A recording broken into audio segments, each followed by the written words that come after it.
keep it live, cause I thrive. I might just blow your mind tonight. I'm so hyped, but it's no hype. From this height, it's direct hits on sight. I'm your type, lend me your ears to show you that there's something in me. I'm not giving up, I'm standing right here, holding these days hostage, and I'll make this my year. We turning fear into love, and the love's in the air. I love doing this cause nothing compares, nothing can share that same type of feeling when you feeling them flares. They can't catch it, it's havoc. I rip to a tear, switch a scenario, my stereos, I leave them impaired. Variables start to change and they're all in my range. I just gotta grab it, it's all mathematics. Every step is drastic, I make it fantastic. I'm trying to take your breath away, asthmatic. This is live through the stereo. Go and let it blow, blow through the stereo. I'ma let them know through the stereo. Yo, here we go through the stereo, stereo. This is live through the stereo. Go and let it blow, blow through the stereo. I'ma let them know through the stereo. Yo, here we go through the stereo, stereo. Yeah, just nod your head with it, so explicit and vivid. Every image is intricate, intimate. I put my all into it, no scrimmage and no rules. I'm a pro tool, hear my heartbeat, beat into the vocals. I'm so loco, lost my mind, oh no. It's ponderoso, dope, so no overdose, cause it's dope, yo. Man, this is house grown, mixed with some milestones. So I let the style flow down like the Dow Jones, bringing it with some foul tones, letting the crowd know we getting loud, so it's eardrum rudiments. Yeah, we bring it rude again. Move, little hooligan. Music for tuning in, full time to the 10. I'm on my clock like I told you. I'm doing this for dreams we pursuing. Hey everybody, welcome back to the Anti-Media Radio Show. Once again with your host Nick Burnaby here on UCY.tv and the antimedia.org/radio. Really happy to be back alive and well on this Monday, June 19th, 2017, in one of the most interesting times to be alive. And things got a lot more interesting today because we're now getting closer and closer and closer to the brink of, war with Russia, which could, go a number of ways. In the worst case scenario, we're looking at possible World War III situation. That's a top story on the antimedia.org right now. Please go to the site, sign up, upvote the stories you find important, submit articles and videos or whatever you think is newsworthy over on the My News section, and we'll publish it up on the site, and you'll get your voice out there, and it'll help us gather up the content, because we are one of the first really crowdsourced and crowd-curated news websites out there, and so it's less of us saying, hey, we want you to read this and we want you to think this and that. It's more of you guys upvoting and downvoting the stuff that you find important, so other people get to see the stories that everyone else thinks are important. And of course our job is to surface other stories that are maybe not getting the coverage that they should be, or that are being skewed by the media or not being covered by the media at all. Like today, we had a story up that we aggregated. The mainstream media is still at war with Bernie Sanders. Here's why. So yeah, the war against the anti-establishment mainstream left is still going on. Most recently, Bernie Sanders was blamed by the New York Times for the guy that went and shot that white supremacist Republican congressman. The New York Times laid that at Bernie Sanders' feet. Bernie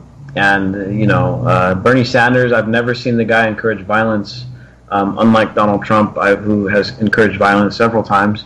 But Bernie Sanders has never, ever, that I've seen, and not physical violence, of course, political violence, and taking other people's money and shit and using it how he feels it should be used. Yeah, that case could be made, but I've never seen Bernie Sanders advocate for physical violence, and the New York Times laying it at his feet is just a way for them to undermine the progressive left, I guess you can call it, which, in my opinion, is the sane left. The sane left are the people who voted for Bernie Sanders, the people who are critical of corporate America, critical of the banking system, critical of the oligarchy, and a lot of those same people that supported Bernie are also critical of foreign policy, which I believe is the biggest single issue that we face as people in the United States. Although Bernie Sanders himself may have been soft on the issue of foreign policy, from my perspective, his followers are much stronger on foreign policy, from what I could tell. Anyway, that being said, let me introduce my longtime co-host to the show, DB Schwartz. What's up, man? How you doing tonight, dude? Hey, bro. Just still expecting a backlash that didn't really come from the Philandro Castile acquittal, and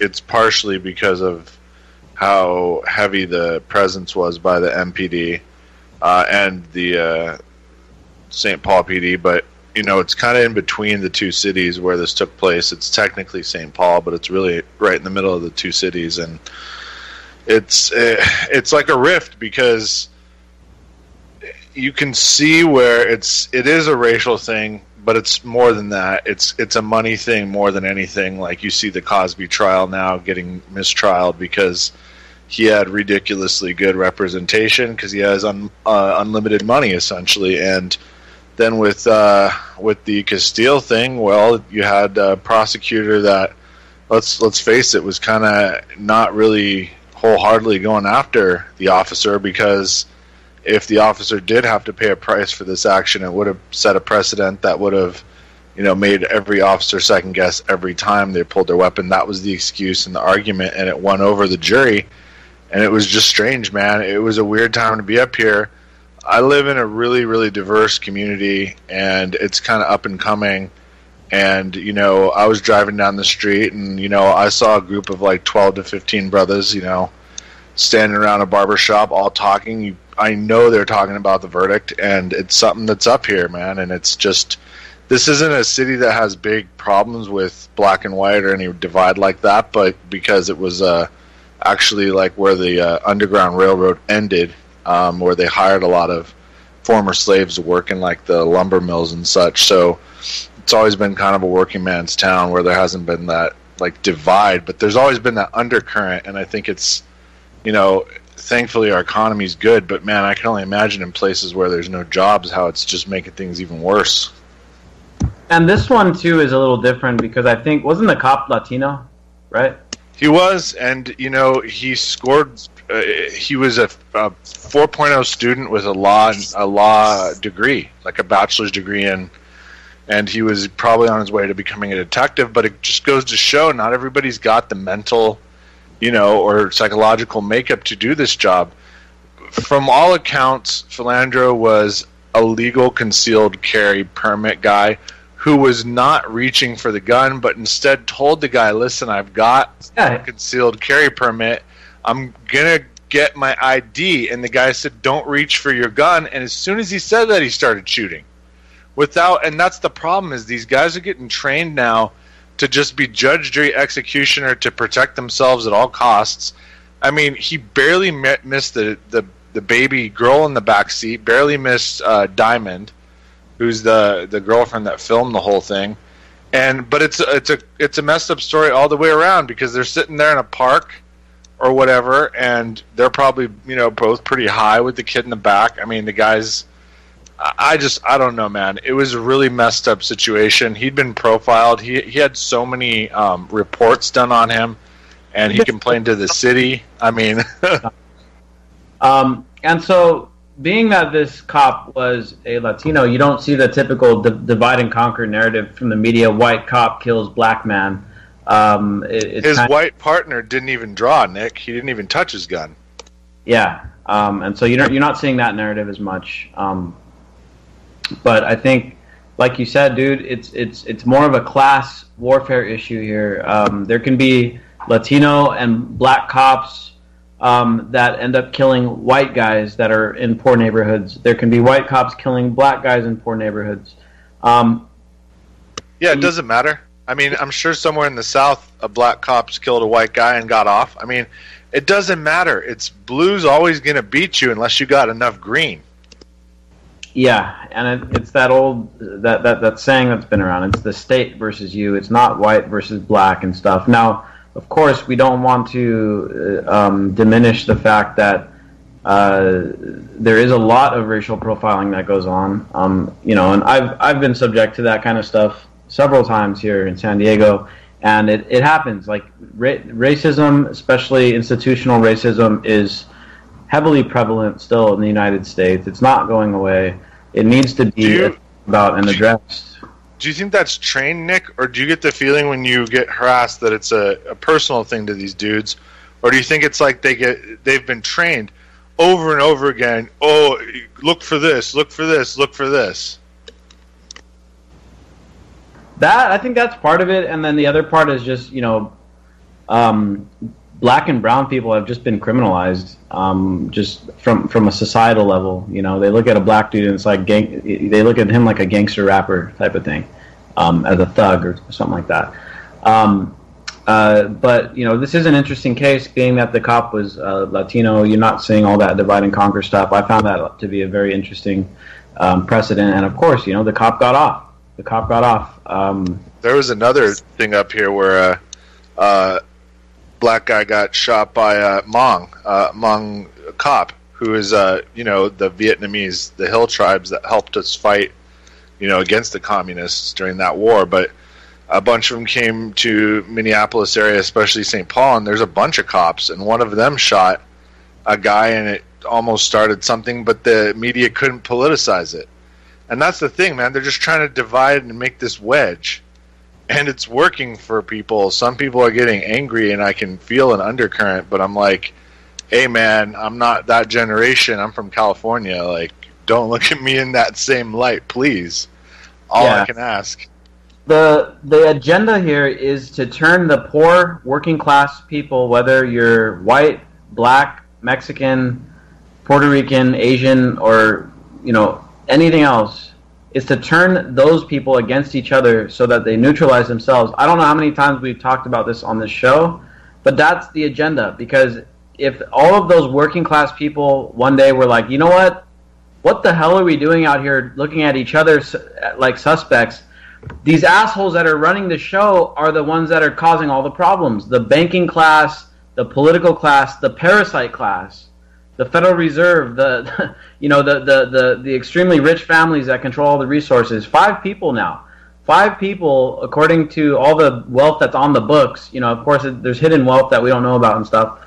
But so, according to the most recent tally, 5 people own the same amount of wealth as the other poorest half of the rest of the world. It was 6 people just a few months ago, and it was 8 people last year. Now it's down to 5. Well, a couple of them died, Nick. Yeah. The Rockefeller dude just recently died. Hey, what I was gonna say though is like, it's so classism now. It's unbelievable, and that's the truth, man. It doesn't matter if we, like you said, if we all came together. Here's the thing: Philandro's as much a victim of poor training and maybe a guy's own inherent racism or horrible experiences growing up as it is the fact that we need armed cops to protect those 5 mega billionaire trillionaire guys. That's why cops are here. They're not to protect me and you. They're to feed that money system. They wanted to put Philandro in the jail, the prison industrial complex. But you know what? He was a good guy. His only crime was he liked to smoke. And that was it. And he died for it. And that wasn't going to be enough to keep him in this prison industrial complex that feeds these 5 mega trillionaire billionaire guys. Yeah, and this is the big tragedy too, is that Philando did not pose a threat. He let the cop know, look, I got a gun here. It's legit. I'm letting you know so you don't freak out. And then boom, boom, boom, he just shot him down, and it was just ridiculous. And you know what? I want to know? Where in the fuck is the NRA? Where are they at? Were they helping defend this case? Were they paying for the lawyers and stuff for his family? Have they made any statements? They're not. They're not saying anything. That tells you a lot about the NRA. The NRA is not a universal gun rights organization. It protects gun rights for white conservatives. That's it. This guy should be. This should be a huge Second Amendment case. as well as just, a civil rights case and, the typical cops killing people.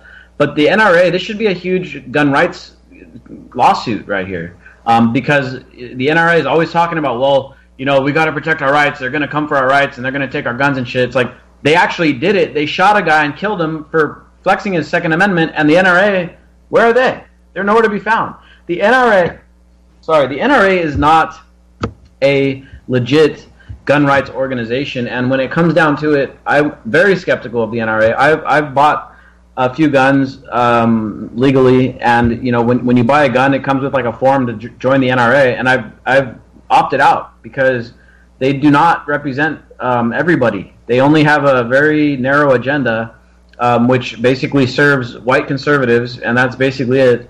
And they don't give a shit about everyone else's rights. And Philando Castile was well within his rights with his gun. And I don't even think you should have to have a permit to be concealed carrying. You should be able to carry whatever the hell you want. But, he followed the law, he had his permit in order, and they still killed him anyway. And that was his only crime. His only crime was following the law. I mean, sure, they may have pulled him over for having a busted taillight or whatever, smoking weed or whatever, all those bullshit laws, but the guy was executed because he was obeying the law. It's ridiculous, dude. It's ridiculous. And I'll tell you what, when I come home, when I'm driving off the freeway, when I come home late at night, when I'm driving home and I get off the freeway, you know what I'm more afraid of? I'm not afraid of some thug or some tweaker or some homeless guy that's going to try to reach in my window and grab me or take my shit.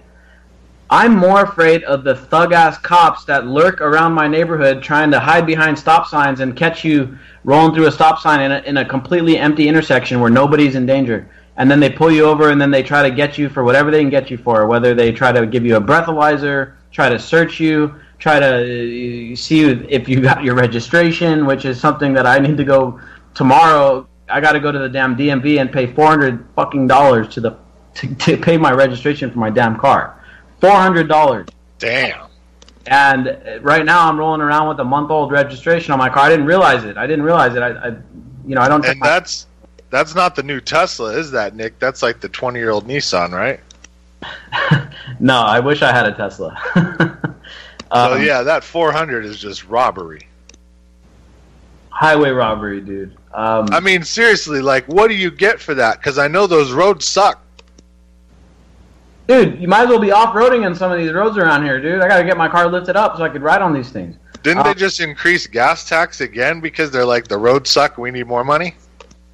Yeah, dude, it's a joke. This whole thing's a joke. At this point, I feel like we got to start privatizing, not privatizing in the way of like corporatizing communities, but like building our own private. Why aren't businesses just paying for frontage? I mean, everywhere, and then if the rest of it's just obviously used for the military. Military pay for it. Yeah, dude. Like, I don't know.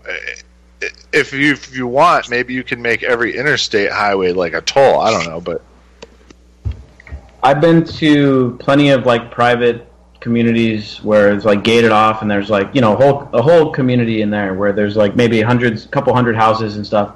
Those places are nice. They're kept up. Like the roads are clean and they're smooth and they're great. Around here, we get robbed I'm paying $400 tomorrow for my registration, and they just raised the taxes on our gas. In California, the taxes on every gallon of gas, it's like, I think it's around $1.50 for every single gallon. And just imagine the amount of people that live in California. It's the single largest state in the country. It's more spread out than most states.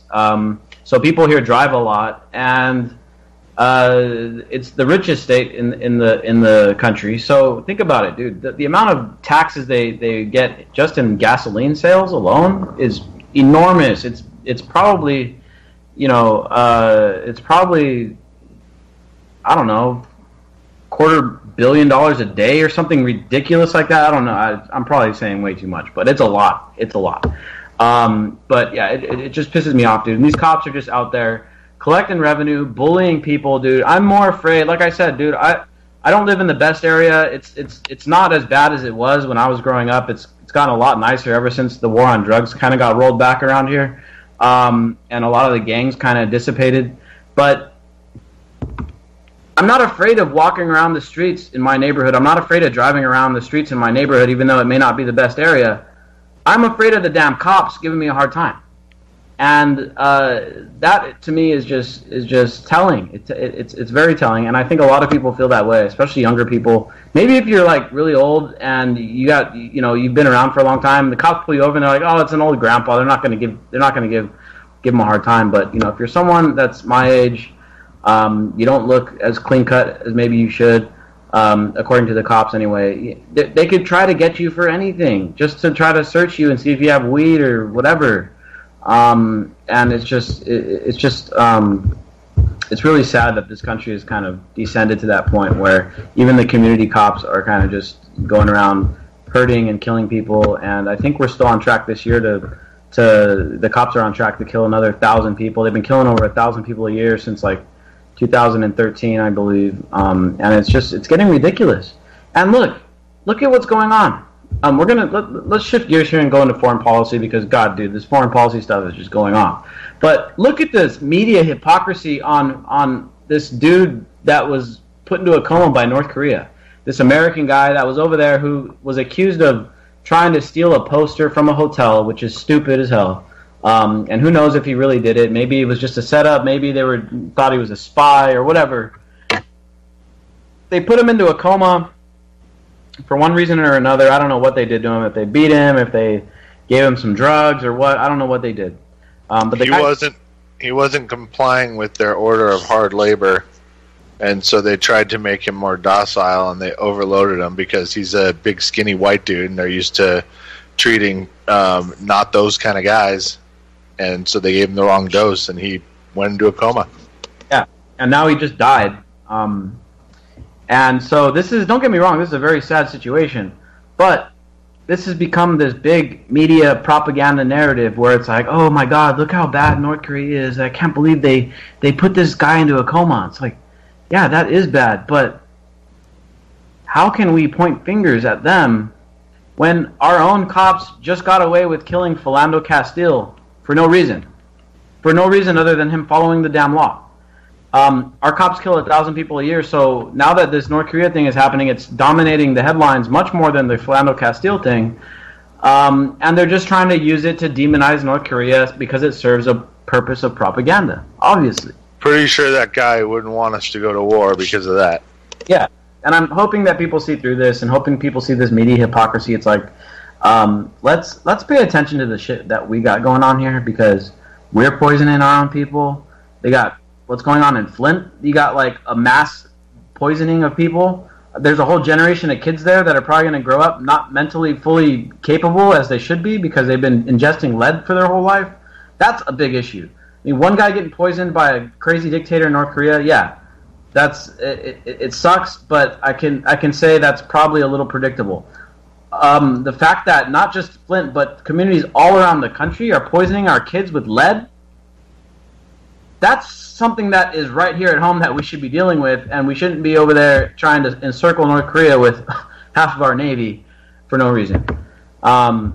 But anyway, let's shift gears here. The Philando Castile thing is obviously fresh on our mind. It's really, really sad what happened to that guy. And I remember when it first happened. The guy was a damn hero in the community. I mean, maybe not a hero in the typical sense, but he was a role model to a bunch of kids and stuff. And like the dude was doing pretty good for himself, dude. Like he did not deserve to die. It's really sad. But we got some huge stuff going on here with the U.S. and Russia in Syria. This is stuff we've been warning about for a long time now. Since 2013, we tried to stop the war in Syria. It kind of worked. They used their Jedi mind tricks to trick us into going in to supposedly fight ISIS. Anyone paying close attention understands that we're over there fighting ISIS is not exactly accurate. I mean, yeah, sure, we bomb ISIS here and there and whatever. ISIS's de facto capital is in Raqqa. And we just got done shooting down a Syrian jet over Raqqa. So the Syrian government was over there bombing ISIS, and we shot down their jet. So you tell me. I mean, you tell me if that means. Oh yeah, does that mean we're fighting ISIS? I think that means the S-500s are about to go online. Man, yeah. Those things Have you seen those, Nick? Yeah, I have. Those things are dangerous. They're the anti. They're 110-mile radius, so if they just park it in the middle of the country, you can't really even get anywhere near them. It's those are the drone killers because they just launch autonomously and they can track 120 targets or something ridiculous each. So I don't know, man. We're gonna see. We're gonna see if drones beat rocketry or something like that. Yeah, we're gonna see. Joining us now, we've got our awesome journalist Jake Anderson. Man, we've missed you, dude. Where you been? Well, last Monday I fell asleep right before the show. And then Wednesday, I can't remember what happened, but then today I fell asleep right before the show too, man. I don't know, Monday's just killing me. I don't know what's going on. I'm going to send you an espresso machine. Hey, you ever read Wilt Chamberlain's autobiography, Jake? Did he say something negative about sleeping? No, I was just thinking you're probably not getting that much sleep in Portland, you know? Oh, yeah. Yeah, no, but I'm still keeping up with everything that's going on. Old Jake, trust me, old Jakey's not happy, if that's what you're thinking. You're out there partying all night with Antifa, and then you're not getting any sleep. Hey, you've been probably hooking up with more chicks with dreads than your entire life before now. Exclusively, yeah. Oh, man. All right, so Jake, dude, you've been watching what's going on, dude. Shit is heating up over there in Syria, and now we're one step away from a direct conflict with Russia. We shot down a Russian jet. Russia. That was yesterday. Now Russia is saying that they're going to start shooting down any aircraft that's over Syria. The U.S. ordered its people in Syria to defend itself. So if our guys are flying jets over there and then Russia tries to shoot them down, they've been ordered to defend themselves and shoot back. So we're the powder keg is there and the match is like just burning right up to it. It's about to light the shit on fire. I mean, Jake, what's your take on all this, man? Like, this is now we're starting to look at what I'm seeing anyway. Is we're in one of the most dangerous times on foreign policy stuff that I've ever seen in my lifetime. I mean, what are you noticing about this? Well, I mean, it seems to be exactly what they want. I mean, I've been baffled since before the election. It's the rhetoric that's been coming out against Russia, and even Tura actually is now coming out and joining RT, and saying he wants to see normalized relations between us and Russia because it's kind of dangerous, having two such powerful countries jawing at each other. But Syria is just, I don't know. I mean, it definitely is being, it's a pawn in this war that's going on, and I don't really see what the U.S. has to gain from it at all. Furthermore, I don't know why we're attacking the people that are attacking ISIS. So I've been utterly baffled by what we're doing. I mean, I'm normally pretty baffled by what we're doing, but I'm particularly baffled by what we're doing regarding Syria and Russia.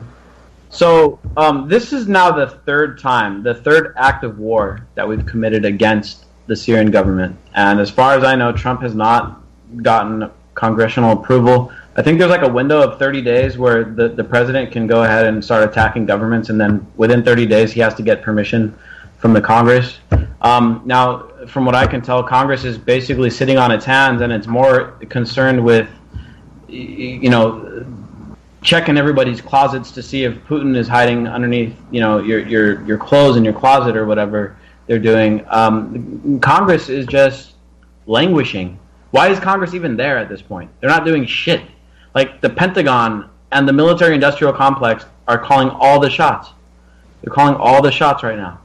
And then, the neocons that Trump has been, that have been forced into the Trump administration, because as you know, the Trump's cabinet has been shuffled around because the guys that he first had in there were kind of more friendly towards Russia, and now he's got a bunch of neocons in there after these guys were kind of forced out by the CIA leaks that have come out through the Washington Post and all that stuff. Is it any coincidence? And I want to ask both Jake and DB on this. Is it any coincidence that we're on the brink of war with Russia, and ever since the election has been over, there's been a major propaganda campaign to try to demonize Russia as them interfering in our election? I mean, do you think these two things are unrelated, or did they lay this propaganda down in order to get the public's consent when it came time to fight directly with Russia? I mean, what do you guys think? I'll just repeat again. I don't understand the end game, so I can't possibly tell you what they're trying to do, because I don't. I mean, I don't know. Are they trying to directly escalate war between the U.S. and Russia? Because if they are, this seems like this would be the playbook for doing that. I think, Jake, we did a show, one of our shows earlier, where we said that not only was, the MIC and the Pentagon, everything pushing for war, but the thought of fighting Russia and China at the same time was like exciting to them, and they were doing like everything in their power to fight a two-front war again, because they thought that would be like the last war and they could win. And they didn't really care how many Americans die. They don't care. They really don't. Like, if 90% of us go, so be it. If they win, and they're willing to accept that risk. So that's where we're at in human history. We have a government that's totally acceptable to them, and the scariest part about it is if they did decide to put all their weight behind it, maybe they do beat both. I don't know, man. I have no idea what we have cooking in laboratories underground and whatnot. I mean, this stuff really blows my mind, dude, and it really saddens me. Because, first of all, they lied to us. They lied to us the first time around when they tried to say that they were going to go overthrow the Syrian government. Now, keep in mind, this is under Obama. This is back in 2013. Without having sufficient evidence, they tried to say that Assad was using chemical weapons against his own people, and they would try to make the case for regime change. The American people said, you know what, we're not going to allow that to happen.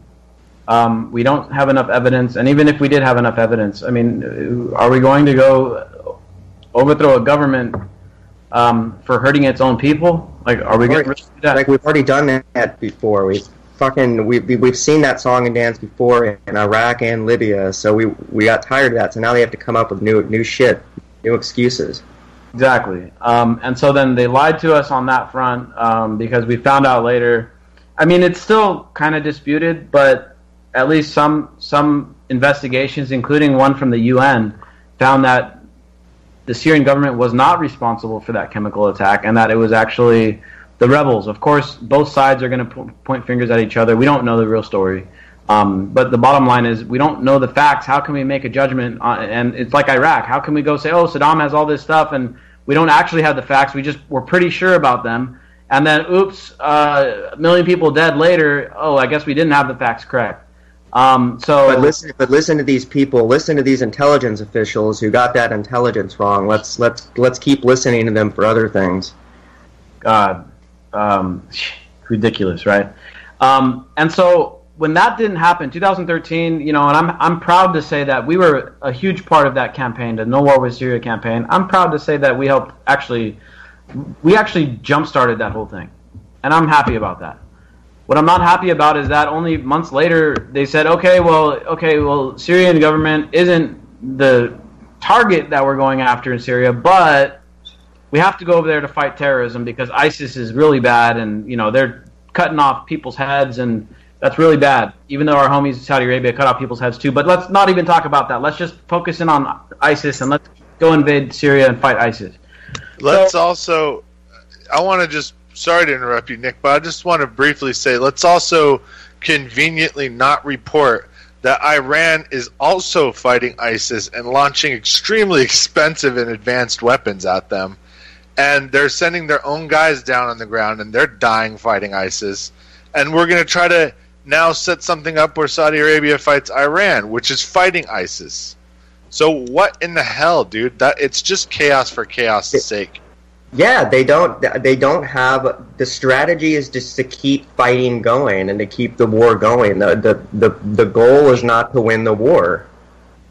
And advanced weapons are being put onto the field now. Like, this is becoming the proxy chessboard that Brzezinski was talking about. He just didn't live to see it, but it's coming to fruition. Like, S-500s going into Syria have a good chance of shooting down our manned aircraft, not just drones, but people, like cargo planes, like maybe even worse, maybe civilian airliners go into the wrong airspace, because how are they supposed to know what's what?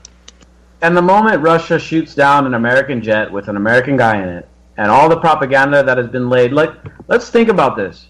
The Cold War propaganda, the Red Scare, the USSR stuff, that's all deep-rooted in the minds of our parents and everyone older than our parents. Okay, so I think part of the reason why they've re-invoked this whole anti-Russian hysteria was because they already did billions of dollars of propaganda to demonize Russia that went back during the USSR times before the fall of the Soviet Union. So it's kind of like a piece of propaganda. All you got to do is go in and flip a switch, and you reactivate the anti-Russian stuff. All the older people are already ready to buy into that crap, right? And now after the election, they laid all this new groundwork with saying that Russia hacked our election and stuff. Still haven't seen a shred of evidence about it. It's most likely bullshit. I mean, sure, countries try to meddle in other countries' affairs all the time. That's typical shit. Did Russia actually influence the outcome of our election? I highly doubt it. No, they concluded that it didn't change the election.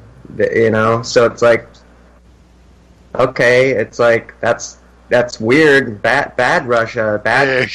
How dare you expose corruption? Yeah. Well, dude, they have if they had GOP stuff, I'm sure it would have come out. They just didn't get it leaked to them. There was no Seth Rich in the GOP.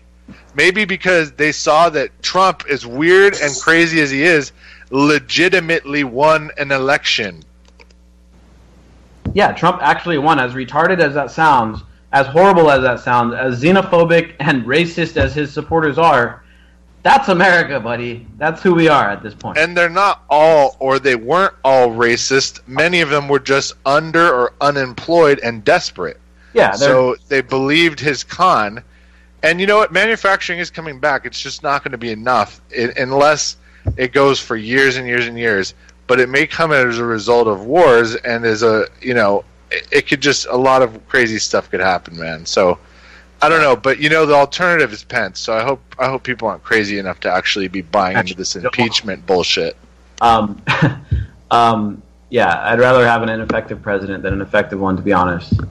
I honestly think Obama was more dangerous than Trump because we survived 2 terms of Bill Clinton, and it turns out he was the worst president of all time because of NAFTA. So we can survive 2 terms of Trump if we can survive 2 of Clinton that gutted the economy. Yeah, I'd rather have a lame duck, ineffective president that's unpopular than someone like Obama who's slick and can actually make things happen. Look, but that being said, this collision course with Russia is about to happen. And the people in this country, honestly, it seems like no one gives a fuck. No one gives a shit. They really don't. I think all the boomers are going to paratroop into Moscow, and we're going to have no pension problem.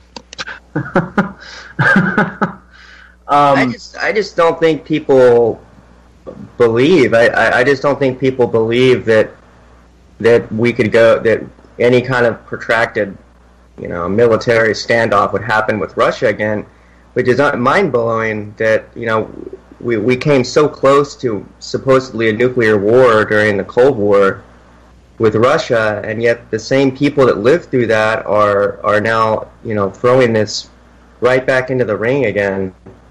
It really is, it's kind of a litmus test you can put out there for who buys propaganda and how easily. It's what they believe of the Russia claims.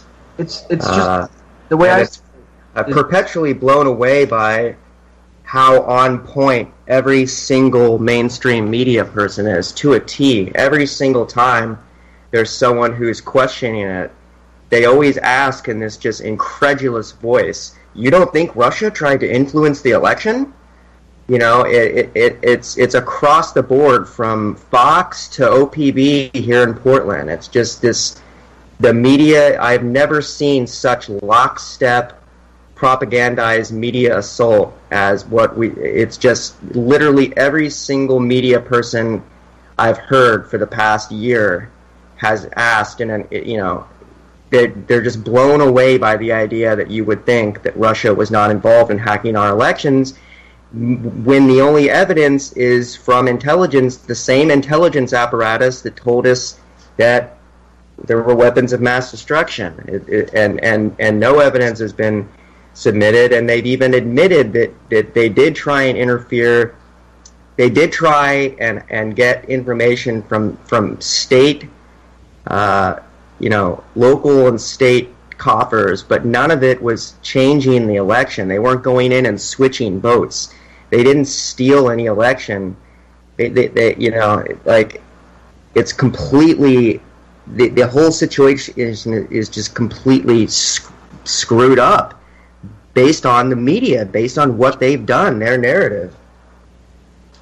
Yeah, dude. And, the other thing is that it's like anybody who was in a position to effectively question this stuff, like us, for instance, like I was saying, in 2013, we, the anti-media, and me, and everyone else involved, DB, Jake, I don't know if you were with us back then, but we helped stop that shit. We helped stop regime change in Syria, which would have been, if it would have gone through, Syria would be worse off now because it would be the whole country would be run by ISIS.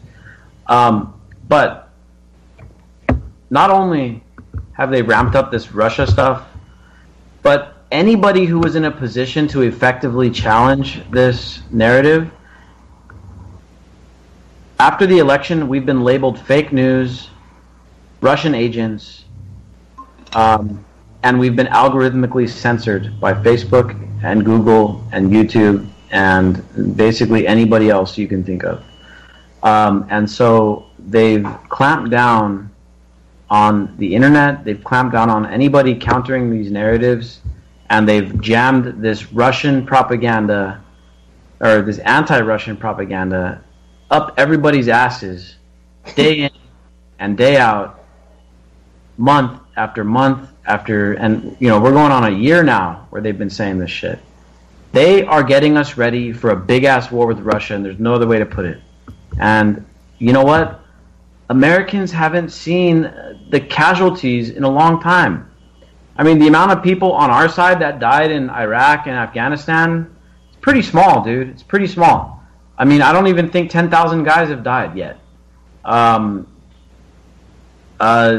It's not like Vietnam where you got, 50,000, 60,000 guys dead, and then everyone's parents and brothers and sisters and friends are like, what the fuck are you guys doing over there? Why are we fighting over there? And then all the footage comes out of them massacring Vietnamese villages and shit. And they're like, okay, no. Like, and all of a sudden you had an anti-war movement.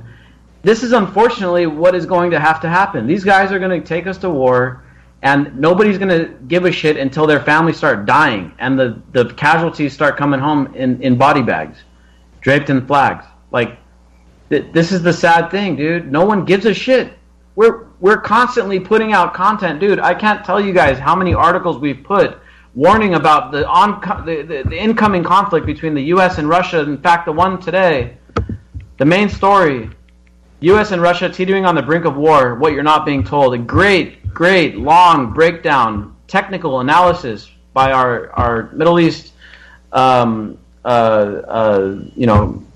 beat writer, Darius, who is amazing, who has predicted a bunch of this stuff that has been going on. If you guys aren't already following him, please follow him on all the social media outlets, because this guy is predicting this stuff, analyzing and seeing it coming and putting it out there weeks and months ahead of time. We're warning everybody about this, and nobody gives a shit. Outside of a handful of anti-war activists and anarchists and far leftists and libertarians and stuff, yeah, sure, maybe 5% of the population actually cares about this, but it's not enough to stop it. I'm afraid that I never wanted to admit to this, but it's not going to be enough to stop it now. What do you see happening down there, especially because, we know that in the southwestern states they did that Jade Helm thing because I'm sure they were expecting if there was a fracture in society, it'd be along that border there on the Rio Grande. So I'm guessing that they've already kind of planned contingencies for anything happening, but what would you think about just something outright conflict where a major heavy casualty toll, and I'm talking about not just tens of thousands, but maybe more than that, were to hit and they can't cover it up, then do people in a lot of the states that are like, F Trump, I'm not going to go with this presidency, blah, blah, blah, start taking an advantage to break away? I feel like that could easily happen, like from what I'm hearing from a lot of people, because they're just so fed up with the overreach of the Fed. Well, I'll be out there on the front lines trying to secede California from the rest of the country, but and Texas might too, and they have the legal right. In the event of some kind of tragedy, the whole damn country is going to lose its mind, and they're all going to get on Trump's jock, and they're all going to say, "We trust our president. We'll do what he wants. If we need to go fight Russia, that's what we need to do." These people, dude. The majority. Not everyone, though. But not everyone. Not everyone, but the majority of these idiots, sorry to say, they're going to go right along with it, and they're not going to say nothing until their own family members start dying. And then they're going to think, Trump worked with Russia to get elected. Now we're going to work with Trump to fight Russia. To stay elected. Yeah. Yeah. 2020. Dude, just think about this. Look, you want to know how dumb people are? The same people that said Comey was a traitor that got Trump elected are out there protesting in favor of Comey months later when, after Trump fired him. The same exact people. People are idiots, dude. They're saying things like Comey is my homie and just horrible slogans. Did you see him dancing at a wedding? No. There was there's some pictures of Comey dancing at a wedding. Did you see him try to dunk a basketball and he got stuffed by the rim and he's 6'8"? No, I didn't see that either. I need to watch that. But dude, what are you guys' thoughts on this? No hops. This is totally off subject, but do it. Enough doom and gloom. Look, don't give up. It's gloomy. What I'm about to say, it's definitely gloomy. Let's keep spreading peaceful propaganda and try to stop this shit from happening. I'm just saying, be ready for it to happen, and we'll be able to stop it, but we won't be able to stop it until it starts happening for real. And then finally people will start waking up because, I'm not sure about how the resistance was to Vietnam like before it happened, but I know that when people's family members started coming home in body bags, then the protests started. Anyway, let's move on. Jake, what do you got, dude? Right. Now there's an issue we need to talk about, and it's just one word, and it's Krampus. No, I'm just kidding. What do you guys think? Grenfell. Krampus is a threat to all freedom-loving people. No, this North Korean thing, man. I'm telling you. Poor Otto. There's something very peculiar. I thought this whole thing was very peculiar to begin with. He sounds odd in his confession. I don't want to get. He's an evangelical too. Don't discount that connection. Yeah, I don't want to get too much into conspiracy theory here, and I don't want to go into any. He's a plant to beef to stir up a fight with North Korea, but I mean that's a pretty big fuck up on North Korea's fault that he was in a coma we're supposed to believe he was in a coma for a year, and they didn't. I mean, as soon as they realized he was going to die, they got his ass out of there because they realized, holy shit, this is going to be a big deal if this guy dies with us. But I mean, I guess this is not this is not of the geopolitical ilk as Syria, but it's hard for me to look at the news. I can't look at the news as objective anymore. I look at it as psyops, psyop upon psyop, and even accidents, even real accidents that are occurring that the administration are responding to. They're still responding with psyops. So with this auto thing, it's certainly, I feel like it's going to be used to in the rhetoric against North Korea. But I just wanted to get your guys' thoughts on what on that situation. Otto was an evangelical, and there's a huge growing South Korean evangelical community there. It's actually that their prime minister was booted out because she was part of this offshoot cult, right? So well, she's not killed because she's protected. That's their secret society, and they have a completely different set and sect. But they want to use a drive to literally demonize the North Korean regime. What better way than to get the U.S. military to throw grunt after high-tech grunt at them after we've drone bomb carpet them into submission? I mean, we're going to invade them soon, I'm sure. I absolutely think. I think the Russia thing is clearly a huge threat, but I think we're going to see some kind of military action against North Korea long before anything against Russia. I think we're going to see some kind of cyber attack or some way to incapacitate the country, and then, here's why I think it's going to happen. It's the military-industrial complex wants it, of course. And think of the optics on that for both Trump and the deep state. That's a dream come true for both of them, is taking out North Korea, because that's a legitimate fear of Americans. I'm not saying it would be a legitimate. That's a lot of bomb sales. I'm not saying it would be a legitimate. It would not be a legitimate. It'd be a war crime. But if we start seeing, North Korea being painted in this light, look at what happened with Syria. All of a sudden, there was a gassing their own children, and literally within one day, we had a bomb on Syria. Most people knowledgeable of North Korea believe they will be nuclear ready. That is, nuclear ready in terms of being able to strike the U.S. mainland within about 2 years. It makes absolute sense that we're going to try something against them within 2 years. We're not going to let them get nuclear. We're not going to let this guy get a nuke. So that leaves us about 2 years to do something against them. The question is whether it's worth it for them. What is North Korea sitting on that's worth it for the West? Well, I incorrectly spoke once and said they have a bunch of minerals. I'm not sure what the benefit to them, and that's usually where we see war, is when we see resources. I don't know what the benefit would be. Yeah, it's a good question. I think it's more of a they're more seen as like a beachfront or a beachhead against China in some way or another. Yeah. But let's look at the facts. North Korea has never attacked another country ever. They've never invaded anybody.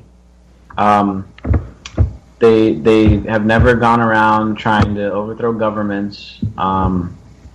Sure, they're a crazy, reclusive government that probably treats its own people like shit. I'm sure that they have a prison camp. Their per capita prison population is less than the United States, by the way. We imprison more of our people per capita than they do. So if you want to, if we want to go in there on human rights, on human rights grounds, we should go invade Washington, D.C. because that's where the criminals are at, who we actually are being affected by right now. North Korea has zero fucking effect over any of our lives. Nothing. Right. Nothing. North Korea has no effect over our lives. Plus, why are we not allowing China opportunity to control their sphere? And who thinks it's not going to spill over somehow? It will eventually, but like China is a different kind of empire than us. They don't go out attacking other empires. When they're going to take something over, they basically say, this is going to be ours. We're taking this, and they do it. Something over, they build a railroad into your country, and then they start shipping goods in. That's what they do. Yeah, and they ship exactly. Up. They trade. They don't give bank IMF bank loans that completely defraud 10 different countries. And don't forget about Tibet though. Tibet sucked for them. No, absolutely, and that's what I'm saying is they do militarily occupy. They militarily occupy Tibet for sure, but they're not making they're not pretending they're not. They just do it, but you don't see China out, occupying some Latin American country for resources or subverting their election like you see the U.S. doing. It's different kind of empire building, and I think people are sick to death of our kind of empire building. Yeah, Eastern empires are more honest about what they do. Russia is honest about what it's doing in Syria. It's there to prop up the Syrian government, and it has deemed anybody fighting against Syrian government as a terrorist, and they're going to kill anybody that fights against the Syrian government. They're honest. Yeah. China is honest about Tibet. They're not over there saying, oh, we're protecting Tibet's democracy and we're bringing them freedom. It's like, no, we're taking them over, we're occupying, we're censoring the shit out of it, we're controlling them socially. They're honest. They're upfront. So that way they can be effective at it. They don't have to pretend like they're not doing it while trying to do it while not being obvious that they're doing it like we do. They're honest about it, and so they can do it effectively. I'm not saying I condone it or anything. It's fucked up what goes on in Tibet. But they're honest about it, and so that they could actually do it, and everyone knows what they're doing. We're still over in Syria acting like we're doing something good. And in fact, when like I said, we've committed 3 acts of war against Syria, and all 3 times we said that we did it out of self-defense. We're inside of Syria, somehow defending ourselves from Syria. Like, let that sink in a little bit. That's just, it's insane. It's so dishonest that it makes me want to hit people when they believe that shit. I want to slap people because it's retarded. What's going on in North Korea, everything that you hear about North Korea is pure propaganda. Everything. Like I said, they're a peaceful damn country. They're so peaceful. They're not hurting anybody. It's the ultimate fear-mongering, and that's why I don't even know if they'd want to take that away. It's the ultimate symbol of fear-mongering. It's like, well, what if? Well, what if they get a nuclear? What if they get a missile? What if they get this? What if they do? They've never used it on anybody, so how can we sit here and say, well, we have to prevent them from doing something when there's no evidence, no data to show that they're actually going to do something if they do develop the weapons? We're the only ones who have used it. And they're such a tiny country with an economy that is so goddamn weak. I mean, I bet their economy is weaker than like every state in the country. Like their economy is probably weaker than Wyoming's, where nobody lives. Like they have a problem making electrical power. I mean, hey, look, man, you can say what you want about North Korea, but I'll be goddamned if I'm going to sit here and listen to you talk about Wyoming, okay? Hey, Wyoming is a beautiful place. We should ship over a bunch of huge windmills to North Korea. That'll fix the whole country. There you go. Look, anytime these assholes want to talk about going into North Korea and doing something about the problem over there, there's no problem. They're not doing anything to anybody, so it's all propaganda. Thank you all for tuning in. We'll be back Wednesday night. Anti-Media Radio, 5 days a week. Like I told you, I'm doing this for dreams we pursuing, but call it a reality, cause there's no illusion. This is live through the stereo.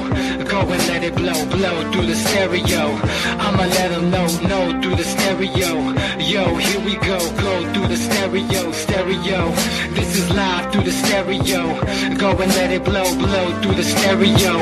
I'ma let them know through the stereo. Yo, here we go through the stereo.